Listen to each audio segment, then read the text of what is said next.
Hello and welcome to Extra Connections Pride Talk. Yes, it is Pride Month here, and I'm here to celebrate. I'm James Lott Jr. of JLJ Media, of course, and the JLJ of JLJ Media. Say that 5 times fast. It's me. And so this is a recurring series where we're talking about queer issues that are out there and queer authors, queer content. And this is one of my shows, and this person's a returning person from another show I do called Between the Pages with James Lott Jr. But we know each other for a long time, and he's like a star. I'm just watching him blow up in front of me.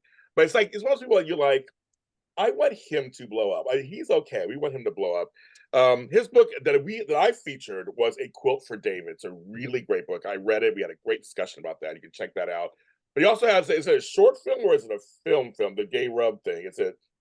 A short documentary by Michael Sal. Well, talk about that. We'll talk about that too, of course. It's Stephen Rains. Hi, Stephen. Hi, thank you for having me. Hey, you see what I'm wearing today? I have I some did. Yes, I noticed. I love it. I love it. history, folks. Folks, look this up. I'm going to tell you, look that up. It's Los Angeles gay history. Okay, folks. Okay, so I was telling him before. You guys notice at home, I read my famous list, and yes, folks, James has heard the call. Later this year, I'll be releasing a book of my list with commentary. So you guys have been asking for it, and so we're going to do it. And this isn't as long, but it has some interesting names on it. So we're going to go from there. Stephen, are you ready to hear lists? Yes, I'm ready for your list. I love it. Here we go. Paul Monet, James Baldwin, Elin Harris, Alice Walker, Tales of the City, Edmund White, Larry Kramer's Faggots, Alison Bechtel, Truman Capote, Audre Lorde, Lorraine Hansberry, and her theater in San Francisco. A Different Light bookstore in San Francisco, Powell's Books in Portland, Samantha Irby, and the band Played On. Oscar Wilde, Christopher Isherwood, Rita Mae Brown, Tony Kushner, Boys in the Band. Langston Hughes, Federico Garcia Lorca, John Gill, Dennis Kelly, David Drake.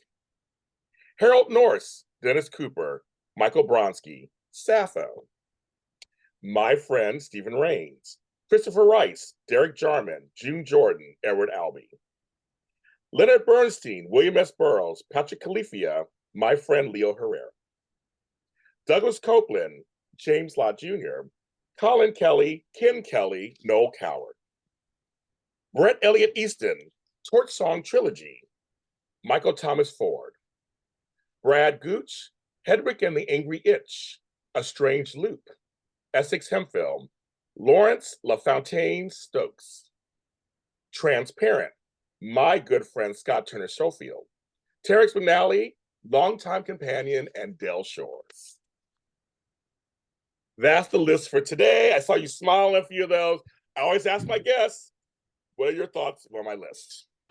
Such an incredible list. And just hearing those names, which aren't everyday names, just hearing them, it did bring a smile to my face. And thinking about how those people impacted me and impacted our culture and really helped pave the way for a lot of queer people. Yes, and there's also more. I mean, there's more names out there. I can read. I mean, it's like I was about Ocean Water. There's a lot of names I didn't, and things I just be on here forever. But these are some many of these folks in this, and the bookstores I named and the movies I named. They had an effect on me, and that's why, and that's what I am. My queerness in my life. I'm old. I just turned 55 a week ago. So I have a long history with this community, Stephen. That's still quite young. It's still quite young. Yes. But we've Well, gone through a lot. But go ahead, please. one thing that is, some of the people on that list who actually didn't even live as long as, they're not as old as we're. Lorraine Hansberry died at a very young age. And it's to know that so many people are aware of her and her work, not necessarily her sexuality, but that are aware of her and her work. And to know that she died very young, it's shocking. And there were just, I think, two recent biographies on her. And one I read before the pandemic, and it was quite good. And I'm blanking on the author's name right now, but Yeah. I mean, what a force. Well, it was What funny an with her, Stephen. She has a theater named after her in San Francisco, in the theater district, and I have many friends who perform there, like Bill T. Jones, and Sister Rhodessa Jones. I'm friends with all of them. I've known them for years. Many of you guys know I have a long history of activism and all that stuff in my years. But the fact that she was so young, the fact that she had some great stuff she left behind, that a theater was named after her, and that it's a thriving theater that supports all kinds of works. I mean, that's amazing, right? That's your legacy is that. That's, I mean, nothing better. Mhm. Yeah, and that she was so involved in the community and had so many relationships. And speaking of relationships, just kind of like going, like connecting dots. So you mentioned Bill T. Jones, Yes, who Brad Gooch, who you mentioned, yes, was, yes. interviewed him on stage at the Broad Museum, which was a Oh, great event. But also he's in the new Keith Haring book that Brad Gooch wrote. Um, yeah, about the life of Keith and Haring. And if we go to connect the dots, huge Keith yeah. Haring fan, huge. I mean, when he was alive, huge. I've seen his exhibits over the years. I'm a huge. So yeah, so I that's yeah, yeah, Yeah. And actually, in terms of poetry, Brad Gooch, his first book was a book of poetry. yeah. It was. Yeah. And I can't remember the artist who did the cover. I'm blanking on his name right now, but it's a kind of this great evocative like black cover with like white spots on it. And yeah, he's done such a great job of like documenting Flannery O'Connor. Yes. Um, and yeah, and so yeah, he's and the Herring biography is it's massive. Well, I mean, he lived a life. I mean, and he was such a part. I just remember live going to New York, and he was such a part of that scene of the art punk rap. And I remember I remember the cardboard boxes, and I'm going, what are they doing? Oh, because in LA we didn't have that yet. And I go to New York to see my family in New York, and this is when New York was dirty and seedy. I missed that New York. You didn't go to Hell's Kitchen. But you would see them on the streets, and there was poetry, there was rapping, there was punk stuff happening, and there was art. It was just like it was a whole city full of art coming out of this like place that looked like a war zone. It was like Mhm. such a interesting dichotomy mixture, and all these people were coming out of that. And Keith Haring, I just really his stuff. People say it looks simplistic or whatever, but like it really isn't. And when he was diagnosed with HIV and stuff, and when he started to get sicker, his work got darker, and Mhm. the colors got richer. I mean, I can talk about that all day. It's a whole. I really connected with him because we didn't have him on the West Coast. I had to go to New York to visit my family to see. And I was like 14, 15 years old, just going, "What is all this?" I'm like, I loved it, and I loved it. Well, and it's also that kind of art is so attractive to the young, or it's easier to like kind of take in when you're younger, right? Because we have such open minds, and it's so easy to kind of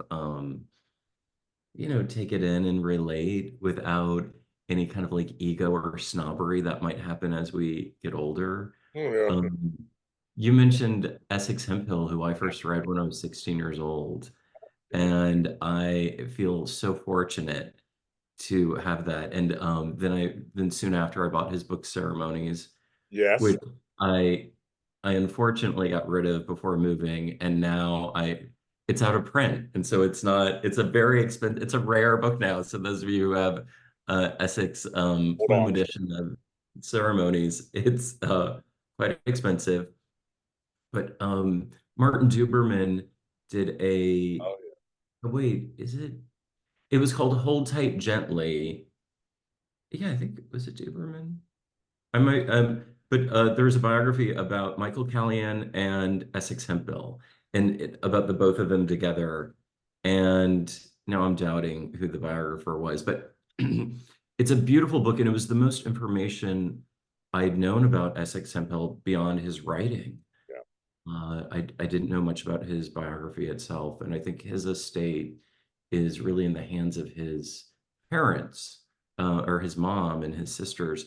And so that's always really kind of challenging when people who aren't necessarily, you know, uh, yes, queer or familiar with get it. Yes, literally, yes. like it seems like it happened to Essex, and it happens to a lot of people, a lot of writers and artists, like what happens to our work after we're gone. Yeah, it was funny is so I started the list off with Paul Monet. It was my Mm. personal hero writers. I ran across his Half a Life, which was like he wrote this autobiography about himself, but he was dead or anything. He wasn't old or anything. And I thought it was a very interesting stuff. But I had read his fiction stuff, and it's very soap opera. Loved it. That's right up my alley. But then I read his poetry, Hmm. and I was like, this dude could do it all. Like for me, he was a major influence. I have all his books, major influence in my life. That's why I always start off with him. But when he died, I think I was in a fetal position for like a week. Like it really affected me heavily. And that's the great thing about getting content in when it comes into your life. You know, it all comes into your life for a reason. I was very young. I was in my 20s. And I was doing my activism, and I was active in Sacramento. I was doing some things, and like he just kind of spoke to me in so many. He spoke to my soap opera side, and he spoke to my poetry side, and he spoke to his side. I was like, for me, I always mentioned it was because it was just I was able to go away. I was able to come out of. It was such a dark time in the late '80s for many of us, and in the early '90s. I was able to kind of escape. Yet he was getting sicker and sicker himself. I think some of the younger queers don't really get how a lot of these writers is writing. It's for their life. It was their life. It wasn't like I'm trying to get on social media and get 500 views. It's like it was they were saying things to help other people or kind of say things for themselves. Yeah, and knowing that their life it potentially quite shortened, that there was an urgency to that writing and Yes. that kind of that impact of doing that. I also imagine for you that Paul Monette, was an Angelino, right? And you growing up in Los Angeles, there's that connection. He lived in West Hollywood. He has a poem called about Kings Road, Yes. about the place that he lived on Kings Road with Raj. And yeah, he was such a literary figure in Los Angeles. And there it's so interesting how many people still talk about him and his impact, not only his work but personally. So he's another person who's like really connected with community. It is. When did you? I don't think I ever asked you this question. When did you connect with poetry personally? Oh, I don't think I ever asked you that question before. yeah, no, that's a good question. Probably I connected with writing because I grew up in a very critical household, Right? um, where nothing I ever did was good enough for my parents. That and they really wanted a son who was good at sports, and I wasn't. I wasn't actually too terribly academic, but I had a lot going on, like growing up.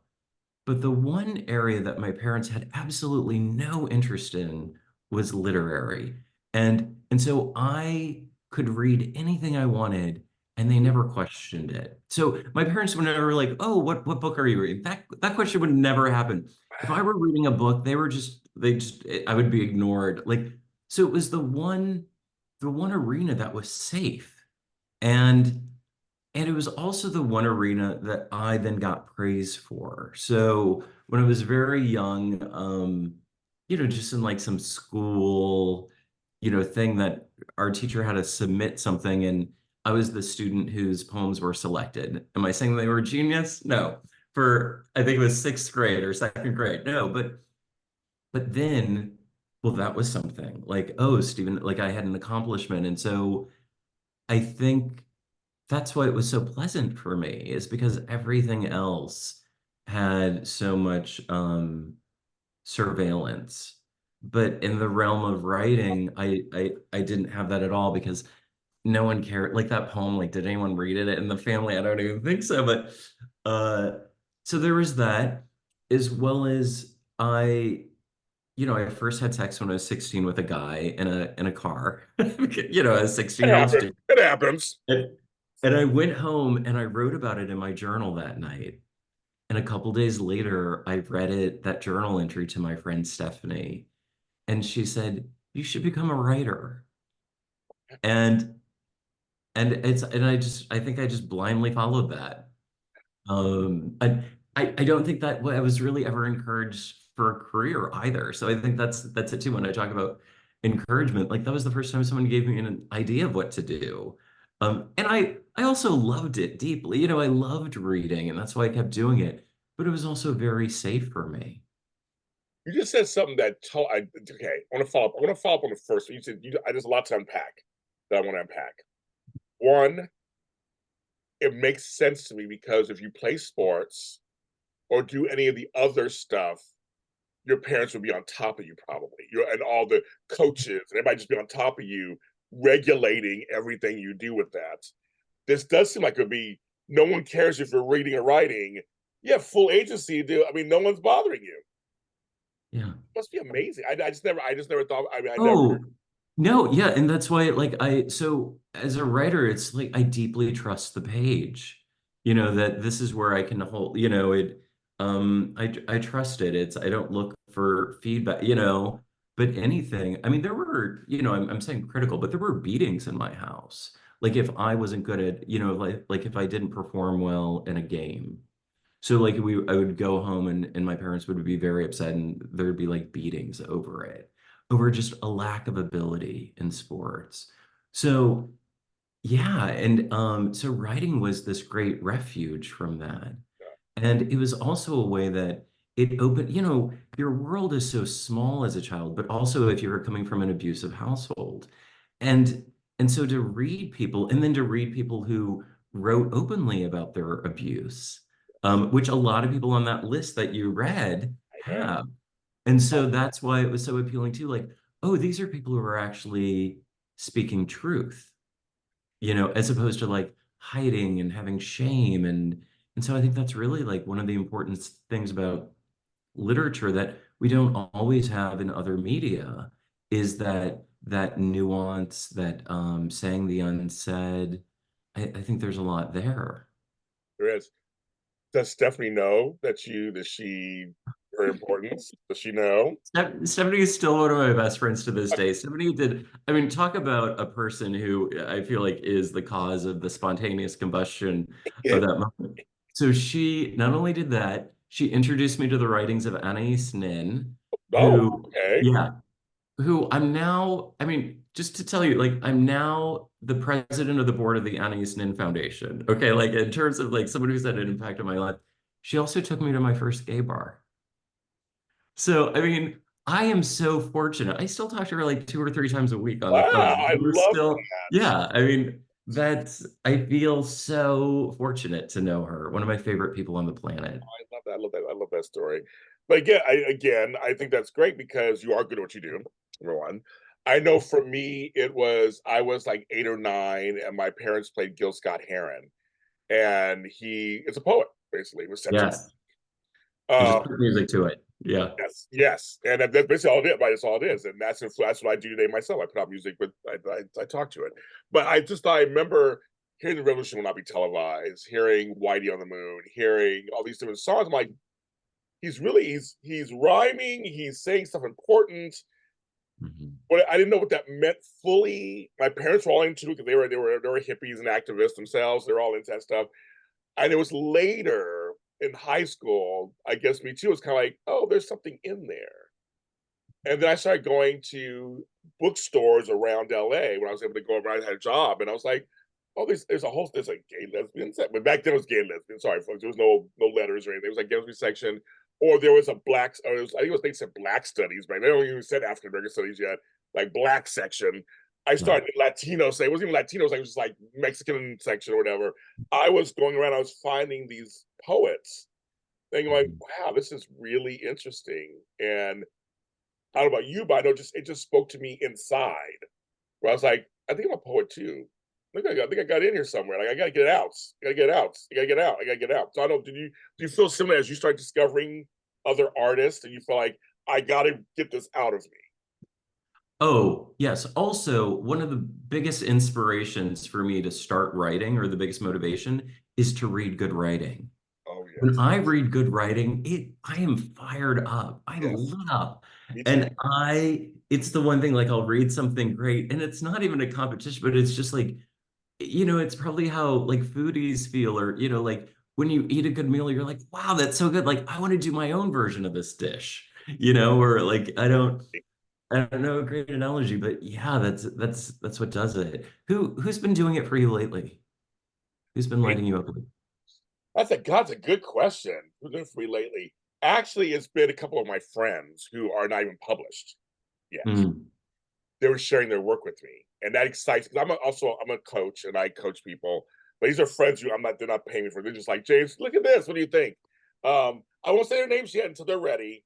all But right. but they're writing stuff that's making me go, let me go back into what am I writing these days? Like what's coming out of me? Seriously, I'm like going, wow, I really am enjoying that. They're like, really? I'm like, no, it's and I'm trying to encourage them to share their voices, of course, gently, like it's up to you. These are our babies. All this stuff's our babies, you know that. Yeah. So, I have two friends I'm thinking of right now. If you're watching this, folks, you know who you are. They're writing stuff that's really doing it, and I will name one person in the audio drama space because I do audio dramas. Yeah. I have a bunch of them, but my friend Aaron Wallace, he does Tomorrow's a New Day. I'm one of the stars in it. It's a favorite to him, but he's writing material that I wish some of the TV shows would take a look at and go, let's see what we're writing. It's subpar compared to what, and they're Yeah. all the three people I'm talking about. They're all under 35. So it's encouraging to me that I'm like, these are people who are the next generation. I'm gonna ask you a question about that in a second, but I'm like, okay, good. The next generation of writers they're writing some stuff that's moving me because I'm a different generation now. I'm a whole different feel. What I'm looking for is very different than some others. And so, but those three people are really inspiring me. Yeah, it's also when you're talking about you want like just because someone is popular or well known doesn't actually mean it's good work. There you go. And unfortunately, just kind of like, and I always like I'll jokingly say like some of the best sex I've had in my life hasn't been with the most attractive Oh, the people I've dated. same here. I'm like the same. Exactly right. Like I'm like, it's like mhm. yeah, And the same thing is true of, like a bestseller can be good, but it doesn't necessarily mean it's going to be the work that resonates the most for someone. yeah. And I think there are a lot of writers out there doing very important, very well, very skilled writers doing important stuff that it's hard to hear, it's hard to find their work. It's hard for them to get attention. And I think that's why it's so important that when people read a good book that they share it on social media. And I think it's one way to like craft a sensibility. There's Goodreads, which I know is getting some slack right now about their review process, but just those things are really important. Just that if you hear a good book or there's a writer you like, if there's a reading going on, like tell people about it, invite your friends to it. I think that a lot of I think a great disservice for most of us is that we were forced to read certain kind of work in high school that had no bearing on our personal experience at all, was so not relatable. But look at you and I who like discovered bookstores and we're going to the like improperly named sections, but like still like identifying, right? Yeah. Yeah, like we were able to find our own way and not everyone's so fortunate at a young age. That's very true. And now, especially, Stephen, I got to mention this as we're going to talk some more about stuff, but I got to mention this, of course, with them banning books, making it harder to have books in stores. It's like, this is kind of crazy now. Like, I never thought in my lifetime, as we were going forward, I'd see this because I was seeing the opposite. I was seeing things being more, because I'm thinking, I mentioned Larry Kramer's Faggots. I'm saying the word because that's the title of the book. It's a very famous book. It's one of my favorites. My mother had it first, and I read it from her. And anybody who's coming of age of like you're turning 39 to 40, or you can relate to 49 to 50, whatever. It's a great read. It's a specific time period, folks. But it's that title, of course, is evocative and all that. But like that's not even when you read the book, it's actually a regular book about somebody just going through their life. But there's other books out there that are even less than that, and they're getting banned. And I'm just like, because the subject matter is because one character could be gay, or one character is non-binary, or one character is a woman who wants an abortion or whatever. Like it's just like and then going back in time and trying to erase certain books are like, well, Huckleberry Finn, most of those black folks understand it was a time period. Like we're not asking for it to be altered or changed. Like we're not asking for it. But let's ban the book period. I'm like, it's scary to me. I never thought that was going to happen again. I Yeah. thought we were going the opposite. What are your thoughts on that? Well, for a while, I think the most banned book, Maya Angelou's "I Know Why the Caged Bird Sings" was a Yes. book that was always just kind of, it was like hitting that list every single time. And, would it be different had that book been written by, if it were a white woman's book? I think that would be different. I think also she, she's talking about the abuse she suffered. And I think like if that book isn't in the hands of young people, like how are they going to be able to like even verbalize their own experience or recognize the experience that they're in? And that was a book where she held the complexity of sexual abuse, talking about how it did feel good for someone to like hold her so tightly, and it was confusing to her because she knew he was doing something wrong. Like that's it's not, like those like any, so it's really, really unfortunate. And I also think that these people who are asking these books to be banned, they're not reading them. No, we're not. They're just hearing about them. Yeah. They don't even know the contents of those books. They only know it because someone alerted their attention to it. Yeah. And what would it be like if they read the material? Right. And I think a lot of folks who follow that one or two people, literally, if they probably didn't care in the first place, but because the uproar, social media, the uproar, the faux outrage, all of a sudden now we're all outraged about it. I'm like, but have you read do you know what's going on? And like, do you know the No, difference? and I mean, yeah, I also don't think that youth are that delicate. I think it oh, always comes down to this lowest common denominator of children and how we need to protect them, and from for what? I think that there are far worse realities out there in the world that I'm more concerned about with children, like the environment, for instance. Like, will there be enough, air and water for them? the food Um, they're eating. but like that is more of a concern for me than a young child reading something about abuse or rape or sexuality. Uh, yeah, it's it. I don't think it's just incredibly disappointing. It's also very far from my thinking. I am so curious. You are as well, I'm sure. It's that curiosity, which is I want to know more. Oh, what was that experience like? And um, I don't think censoring is really the solution. I don't either. I say, but also it makes it people want it more too. Of course, when you say you can't have it, you know how life works, Stephen. Which is quite glorious. And actually, Alison Bechdel, who was on your list, I know she has had issues with banning. Yes, she has. Um, and that's a graphic novel, right? Which I could, remember when she first came out. I mean, years ago. I remember when she first came out. I mean, totally. Yeah. Yeah. yeah. Um, and I'm wondering, I'm thinking like who else on that list? I'm sure so many of them experience banning. There's also this kind of, I think it's significantly harder for queer writers to get attention.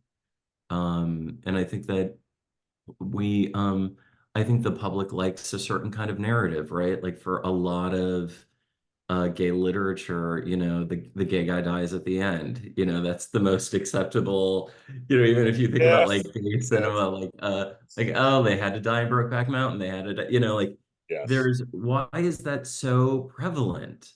I also am so tired of the gay coming out film, just Oh, like I know. Fest, which is our local, like one year I was like, look at all these coming out films. And I understand it's an important coming out films and hustler narratives. Like those are so popular. And I don't um I know that in some way, of course, coming out would be universal for everyone going to a queer film festival. At the same time, there are so many other things going on in our lives, so many really impactful moments beyond that coming out experience.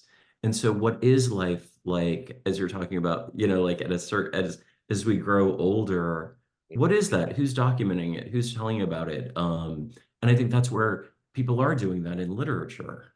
Yes. Yeah. Money. one of the things that there was a graphic artist named Belasco, black from Los Angeles. And I remember back in the late '90s when I was doing my activism in San Francisco, I brought him to San Francisco and we did an exhibit of his work. And it was half praised, half not, because of course black and queer is something totally different, even in our own community. That was very different. But all the black queer folks that came to me were like, James, so thanks for bringing this. Thanks for doing this. Like, just it's such a. I had a great. I was on a board called the Hardy North Institute. We were big for about 15 years. We did a lot of gay literature and stuff like that on there. And I was a board chairperson. And my board was very diverse. And they were just like, yes, let's bring whoever we can to San Francisco and showcase them. And I remember him saying, no one was checking for me. I'm in LA, no one's because it was just like I'm black and queer, and I'm trying to share an experience that's very black and very queer, and for some reason that was still being fought against. By he goes, all right, black folks are fighting against me, but now the gay folks are fighting against me too. I'm just trying to show another slice, and so I get to watch him blow up. I got to watch the bear community stuff blow up. I get to watch all the beginnings of all of that. I was there for all of that. I was very fortunate to see that. It was like people would fight against it first in certain literatures and, like you said, in fanzines, magazines, like they were fighting it. And it was like, then it finally obviously took over and it's fine at this point. But I'm like, I remember all the struggles with that. And so when you said that, it reminded me of all this people. I'm like, oh my God, like open your eyes. We're everything. Yeah. We're everything. It's a shame. It's like all of our experiences are valid and important to our existence. Yeah, and how do you how do we make space for that? How do we encourage those voices? It's so important. Well, Um, I'm going to ask you right now, though, because you're out there a little more than I am in this space. How is it currently that you can see in your experience in the queer literary world? I mean, what are you seeing? in terms of what seeing in what I aspect? don't know. My question is kind of like, just, is it getting better? Are there problems? Like, is it like, what are you In seeing? terms of racial dynamics? Yes, kind of, yeah. Oh, I don't know if I would be the one. I mean, Okay. I want to think I'm aware, but my awareness probably isn't as astute as someone else. Uh, oh God, significantly better, significantly better. Just looking at the people shortlisted for awards, it's like, oh, good, like there's some color on this list, like that's really that's great.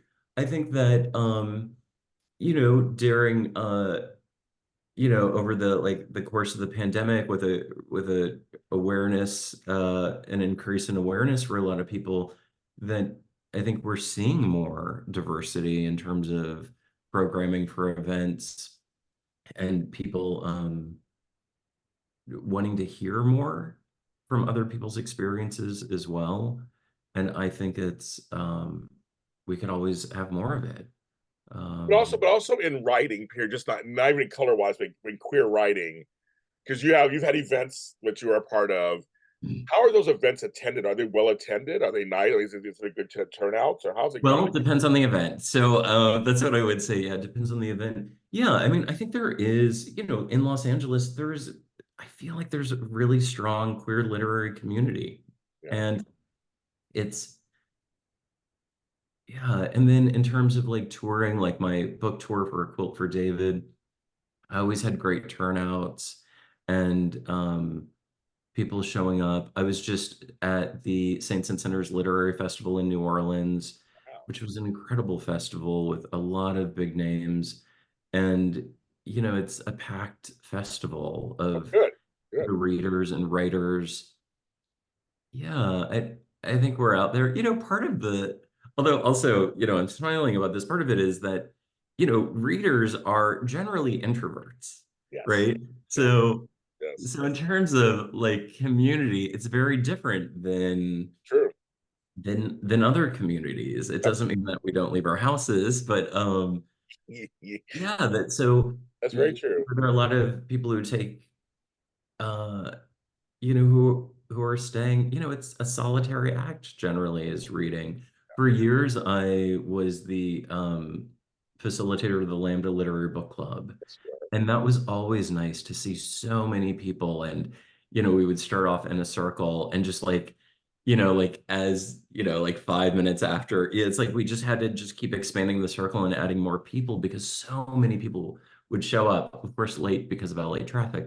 But yeah, like lots of people would show up to those events and just really wanting to talk about queer literature with others. Yeah, I like that. There's also, I was reading an article that because I've been trying to replenish some of the records that I've lost over the years from moves. Because they said, I read an article that records, books, all this kind of stuff, physical media is in again. That people are really, because you said a book you lost, and Yeah. about it, said like, but people are seriously going and trying to replenish their collections. And I've been going all around town. When I say town, LA County, the Valley, wherever, these places are packed. I mean, these bookstores are packed. The record stores are packed. I mean, everything's packed, and people are buying everything up. And I've noticed that recently. So that to me was encouraging. Also, it's like people are going back because I know that Audible doesn't have everything, Amazon doesn't have everything, Spotify doesn't have everything. I mean, there's some things that are, like you said, out of print, and unless someone puts it in print again, I mean, like it's going to be out of print. And I love that.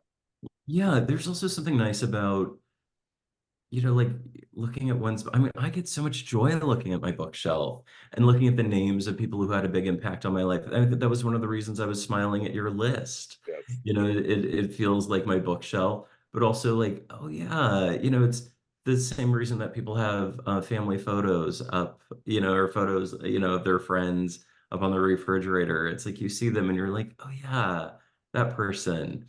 Yeah. And nothing for me, the experience of sitting down and actually turning the page of a book, it's so much more meaningful than reading on my iPad. I agree. That's what I agree. Now you have some books that I want you to show us. Some books that you're not like. Oh, so these are all books that have come out or are coming out. So Emmanuel Xavier's Lovely Child, Beautiful cover. Wow. it actually Timothy Cummings is the artist who did this. And Uh, he's an incredible artist in Corrales, New Mexico. And when I saw the cover right away, I was like, oh, good choice. yeah, that's a great. And It's a it's by beautiful Queer cover. Mojo Press. But Yes. in it, it's these beautiful poems, and that, I have all of his other books, and I just feel like for someone who has mined his personal experience for work, that he just kind of went places that he hadn't before in this book, and talking about his mother and relationships with men, and it's a beautiful book. He just did a book signing at Book Soup. Oh, So I think they still have some signed copies there if anyone's interested. Um, then Gil Quadros, who this is a new book by his. He wrote a book called City of God. He was part of Terry Wolverton's writing workshop, and he was a man living with HIV. And Amy Shoulder at City Lights collected his work. So they worked together and published the book City of God. And Gil passed away 2 years after that book came out. And it was only recently, I can't remember all of the names of the people who were a part of this. Um, his Gil kept writing after the book, even with his sickness, that he kept writing. And so that's what this collection, which is, 160 pages, it's that writing of those 2 years from when the book came out until his death. And I think that, sorry, I'm getting, um, so yeah, so it's this, I oh, mean, gorgeous book, just came out. Justin Torres wrote the preface of it. This is also published by City Lights, and the afterword is by Pablo Alvarez. I can't say enough good things about this book, which is poetry and prose, and once again, another like Angelino. got it. Um, Got it. Love so out of nowhere, the LA Times, like 8 months ago, wrote about Gil. I mean, just one of those things, like one of those writers who just made an I love impact. that. I love that. I love. Yeah, I do too, especially for a queer Yeah. Latino Yeah. man. The other book is, and he was on your list as well, which is Colin Kelly. Yes, Colin Kelly. Yes. One of my favorite poets. He has this new collection, Wonder and Wreckage. It came out, I think, last week. It's so new. It's so incredibly new. And it is his collected work. I think Colin has 7 collections now. I don't even know how many, but he collected the poems, but in the collection, he creates a narrative. So it's not as if it's not a book of just greatest hits. Oh, You know, it's a book of where it's really like you feel like there's a narrative arc to it still. I mean, for a poet who's so well crafted to also have this like well-appointed collection, I knew it was coming out and I was so excited, about it and that it's in my hands now. He's a phenomenal reader. So if he's ever in your city, definitely go well, see yes, him. and I want to try to get him on the show. We're going to try to get him on the show. Now we're connected on social media. We are. So, folks, stay tuned. Stay tuned. Because I did. But I want to ask you about that book because it's 1993. Said was it 1993 to 2023? Is it the collection? His collection, like over 30 years, or is it? Oh yes, yeah, yeah, Colin, yeah. So it must be a very. I mean, I don't write the same way I did 30 years ago. I know you didn't write the same way you did. I'm like, it must be a trip to Well, read. yeah, and also that going through old work, which can be kind of painful for Oh anyone going yes. through their journal or their published writings. And, Colin's always been such a bold poet, very confessional. I think reading him, it's so clear, like, he's studied, the work of the greats, and he's such a big Anne Sexton fan, and it shows up because his way with words and turning a phrase and just bringing an emotional experience. I can't say enough about him. I just always want to read more of Colin's work. I love words, so I just do. I love words. I do. I love it. I speak a certain way. I love. My grandmother was the same way. She was like, "You can say when you know the language, you can speak however you want. Just have fun with it. Be a wordsmith." She always somebody telling me, "Be a wordsmith. It's fun. It's words are fun. You can have a good time with words." I'm like, and words have gotten me into trouble and out of trouble. And that's all I'll say about that. Words have gotten me with my deep voice have got me in and out of trouble both times. Anyways, but thank you, Stephen, for being on the show. You're always a delight. And Oh thanks my for God, I loved being on it, and I loved talking with you anytime, and also talking about queer literature, my favorite thing in the world. us. Thank you. And continued success to you because you get all this stuff. Folks, follow him. He has so much stuff going on that's just wonderful in the literary world. And he's just a bright light. So tell folks where they can actually follow you. Sure. StephenRains.com. Stephen with a V. Rains is spelled Reigns. You can also follow me on Instagram. It's just my name, Stephen Rains. I have some exciting things coming up. On my website, it lists some future events, but I also have some things I'm going to announce on Instagram soon. So definitely follow. Yes, follow, follow, follow, follow. I went and I always like to end these with the arts in general. I'm a huge supporter of the arts. Arts are, and we need arts in schools. It's been proven scientifically that arts help elevate maths and sciences and health and wellness. And it's just art is so important. So no matter if it's writing or poetry or dancing or music or acting, please support the arts and support indie artists, support indie writers, support indie musicians. There's so much good stuff out there. Seriously, there's so much good stuff out there, and they just want a chance to be noticed. People are putting their heart and soul into work, so they can be seen, they can be heard. So if you needed some recommendations, go talk to him, talk to me, whatever. We'll use recommendations out there. But just open your eyes to the broader sense, and we have to support queer artists. We have to support them, whether you're an ally or queer yourself, or whatever terms you use. Let's support everybody. I mean, it's makes the world go round, and we're such a and even though we're in dark times, a lot of beauty can be born out of times like this. I'm James Lott Jr. We'll see you next time.